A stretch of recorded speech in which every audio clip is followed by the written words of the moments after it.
नालो मुंहिंजो हसरत बीबी आहे। मुंहिंजे मुड़ुस जो नालो मंसूर बबर आहे। जंहिंसां साल पहिरीं मूं शादी कई, पोइ हुन मूंखे मारे कुटे घरां कढी छॾियो, तशदुद करे मूं ते। उन खां बाद मां माइटनि वटि आयसि।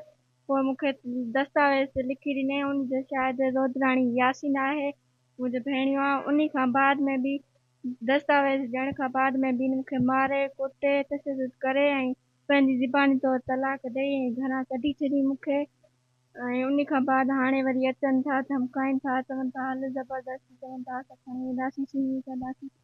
एसएसपी जान छोड़ो ऐसे जो बहाने अपील आहे मुंहिंजी त मूंसां इंसाफ़ कयो वञे। मां हथ वरी न्याणी अपील थी कयां, मूंसां इंसाफ़ कयो वञे, मुंहिंजे पारां कार्रवाई कयो वञे। मुंहिंजो नालो परवीन लाख आहे ऐं मुंहिंजी धीउ ॾिनल हुई मंसूर बबर खे। उन खां पोइ मूं मुंहिंजी धीउ खे दशद कयईं, मारकुट कयईं। मूं हे लिखत वरितीमांसि।